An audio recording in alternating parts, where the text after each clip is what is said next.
In this video, we're going to go over the menu bar path menu. It's the fourth one from the left, okay? So let's go ahead and go to union and intersection are first. So let's come up here, and if I select all three of these, and I go, well, first of all, let me show you that I have the cut lines that are overlapping, okay?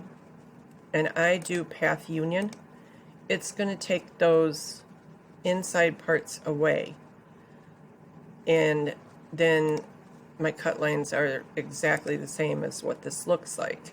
It's going to cut here, all right? Union, you can union as many things together as you'd like, but it's permanent. So if I union this and I go on and I do a bunch of other stuff, I can't break this apart, I can't ungroup it, I can't do anything other than undo. So if I did 15 other things, I'd have to undo those 15 other things before I got back to this to undo this. So if you know you're going to want something permanently welded, then use path union. If not, I would suggest coming over here to your style panel and just using weld. And then if I show my cut lines, the gray is not going to cut. So it essentially does the exact same thing, but it's not permanent. I can just unclick this and we're back to our original pieces. All right, so then same thing for text. If I go ahead and union it, show my cut lines, there's no overlapping lines, but it's permanent. So again, you can do your welding over here and it's not permanent. You can see those gray lines there. They're not going to cut. It just shows you that they were there, right? And that you can undo that. So if I undo it, I'm back to overlapped letters. All right. Now, the next thing that we have is path intersection, okay? With intersection, you can only have two things selected at a time. So this pattern here is grouped, and a group is considered one object, all right? And then my flower, if I come over here and select it, my flower is one. So I can select both of these and do path intersection. And what that's going to do is cut out all the hearts around the flower and put hearts inside the flower, just like that, okay? So again, if I come back up here to my circles and I have these two overlapping and I do path, well, I have three, I think. Yeah, I did. All right. Path intersection, then it cuts out everything except it leaves the overlapped piece. All right. So this is where they were overlapped, and that's what intersection keeps, the overlapped pieces. Okay. So then we come to exclude, and with exclude, if I select these two objects and I go path exclude, then it does the opposite of intersection. It cuts out where it intersects and it leaves the rest of the objects. Now I can go to object break apart and I can move those apart. Okay, so let me get back to here. And then also for, let's see, exclude, I have, let's say I wanted to make a cart card, can't speak, with that flower that we did earlier with intersection.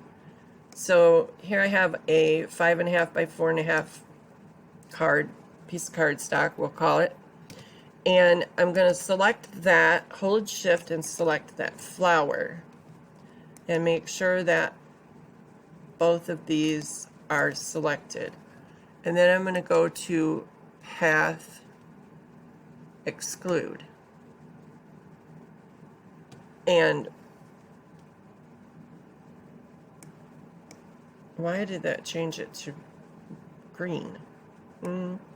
Not sure why it changed it to green, but I do have a piece of yellow cardstock under there, or a yellow square actually, but so let me move this up here. You can see that it cut out our intersection piece that we did over here somewhere. There it is. From the card base. So if I say this is the front of the card and it folds right here, and I have a piece of yellow cardstock glued to the back side of this green, then that's one way that you could use that, okay? And then we have front minus back and back minus front, okay?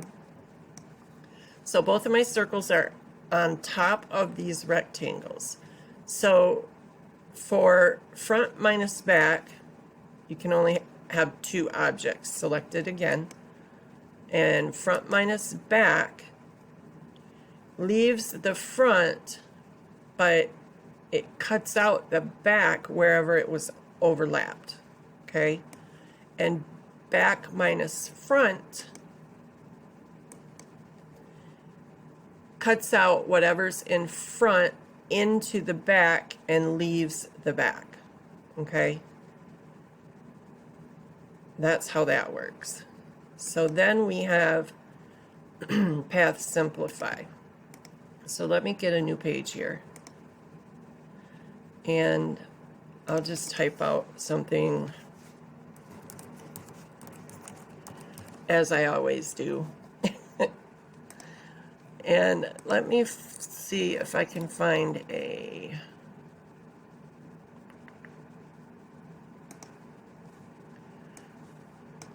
what I need to do is select that and go to Text Font Preview. And I need to make this box larger.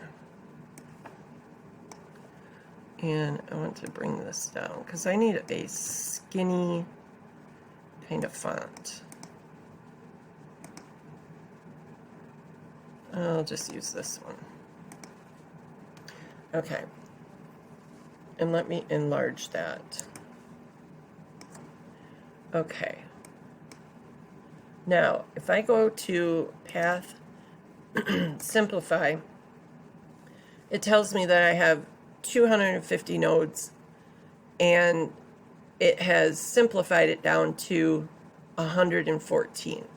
But if I go ahead and I bump this up to, let's say, 50, and I preview that, and I click OK, you can start to see how it's distorting. Let me go back to Path Simplify again, and I'll do 90. And I'll preview that. Click OK. And see how it's distorting? Sort of. So when you use Simplify, you want to really zoom in on stuff and make sure that it's not distorting.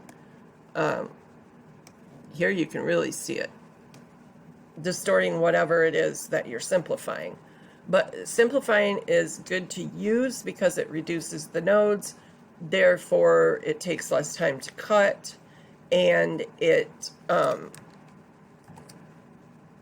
is also easier on your machine. Because if you have 2,500 nodes when you could have 1,500, that's 1,000 less points from point A to point B that your cutter's going to have to make. All right. So that is path simplify. And then we have split path. Okay, so let's say this is a front of a card, okay? And we are going to score this side. Well, you can use split path. If I go to my shape tool and select these two nodes by holding shift, I can come up to path, split path, and what that does is it cuts that off. Now, I can either score this with the scoring tool. I can change this over here and fill and stroke to a dashed line, and my cutter will cut the dashed line.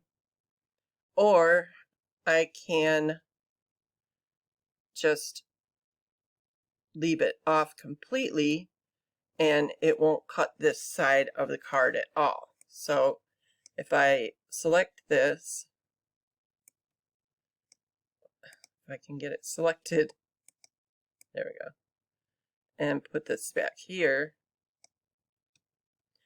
then it's going to cut a dashed line.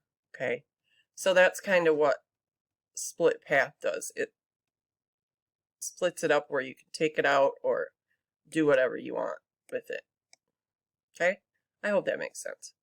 All right, so then we have next reverse path. So to be honest, for reverse path, I haven't found a use for that yet. When I do, I'll be sure to make a video on it. I've tried a few things and it's not reversing the path the way I thought it would. So we'll have to come back to that. So the next thing we have is object to path. If I go ahead and draw out a circle here, and I will just select it and duplicate it. Well, actually, at first I want to come over here to the Documents panel and show the outline only, okay? And then I want to go to my fill and stroke and give it a dashed line. And I'll give it this one. And then I want to duplicate that. All right. Now this one, I'm going to apply path, object to path. And if you watch what happens when I, oops, I didn't mean to do that. This is supposed to be to selection. Okay, there we go. If you watch what happens to these dashed lines when I resize it, the one on the left keeps its size. The one on the right does not. Because the one on the right is now little shapes of rectangles going in a circle. It's no longer a dashed line. It's actually a path of little rectangles going around in the circle. All right, so then on to close path. So for a closed path, if I check my nodes here, you can see that it goes from point A to B, C, all the way around, and it ends at the same point. Okay, that's a closed path. That's why I have color in it.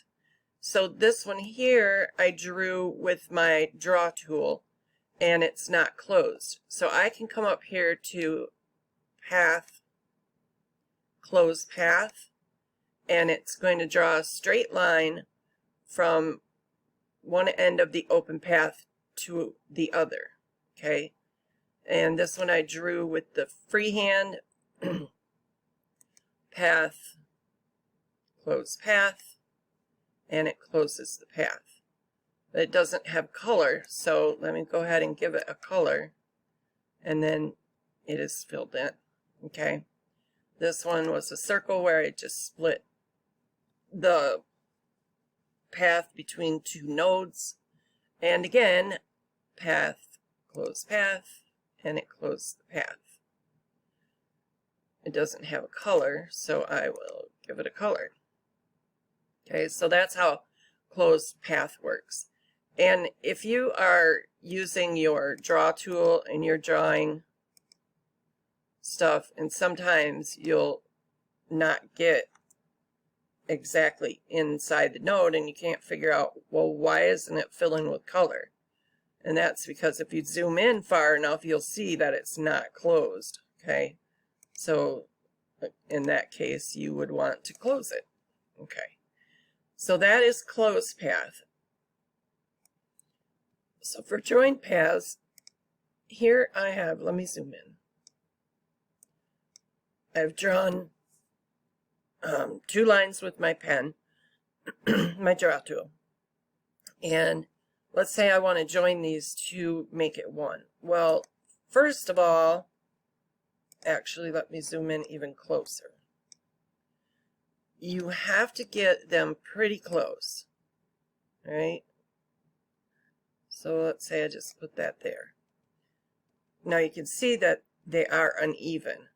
But if I go ahead and select all, because it's the only 2 things I have on my page, I can go to Path, Join Paths. And you can see that it made it one straight path instead of 2 skewed, okay? You know, I don't know how much you'll use that, but it's there. Okay, so then we have offset path. So with offset path, if I choose this letter, come up to Path, Offset Path, I have the options of growing it or doing inset. So first, let's just do regular. We have rounded and bevel. I'm going to go ahead and choose this to be at 200, and when I click OK, you're going to see the difference. All right, now this totally changed the shape of my letter. All right, if I come here to this one, Path, Offset Path, and I click Inset, you can see that the lines here are on the inside of the letter rather than the outside. So if I click OK now, it's going to actually shrink my letter. Okay, and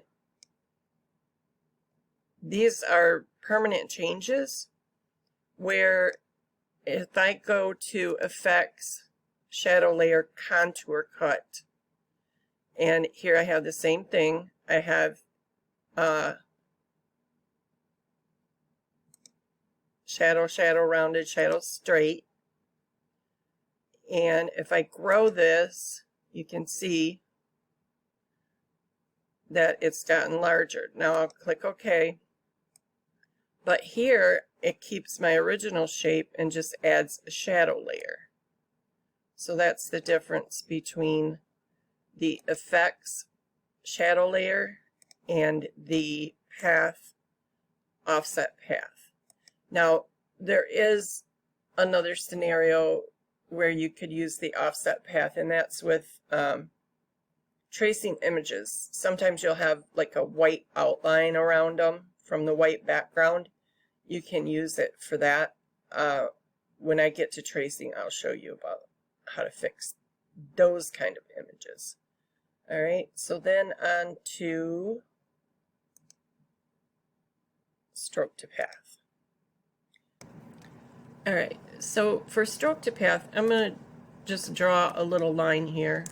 I'll hold shift so it goes straight across and hit enter to end my section there. And I'm going to go ahead and zoom in on this so it's easier for you to see what's happening. All right, maybe even a little closer. Okay, so now if I select this line, you can see that it is just a line. It will cut like that. If I want it to be a rectangle and not cut that line, then I will go to path, stroke to path. And now if I select it in preview, you can see that it has 3 lines. It actually has the stroke and the path that goes around the outside, and it will cut like that. So in order to get rid of that inside shape, or stroke, I should say, what I have to do is break it apart. So I can select it and go to Object, Break Apart, or I can right click and break apart. And then when I do that, I can select, let me go to my preview. I can select the stroke line and get rid of it, and now I have a continuous path that will go around that line without cutting down the center. Okay, so I'll go ahead and delete that, and that's what stroke to path does. So there's been an update since I made the video, and I just wanted to show you that you no longer have to break apart your stroke from your path. If I go ahead and draw a line here, and I'll zoom in on it pretty tight, okay, and I'll give it a color. Now if I preview this, you're going to see that it's just a straight line, okay, and that's how it's going to cut. If I wanted to cut this rectangle shape, of course I could take a rectangle and make it thin and be done with it, but if you're using your draw tools and you need to turn a stroke into a path, you would go to, well, first you would select it and then go to path, stroke to path. And then what happens is it puts a path around that stroke. So if you want it to cut that path and not that stroke, then you can just pull it apart. You no longer have to apply Object, Break Apart for them to separate, okay? So then you can just go ahead and delete your stroke and you have your path. All right, I just wanted to update that. Thanks for watching.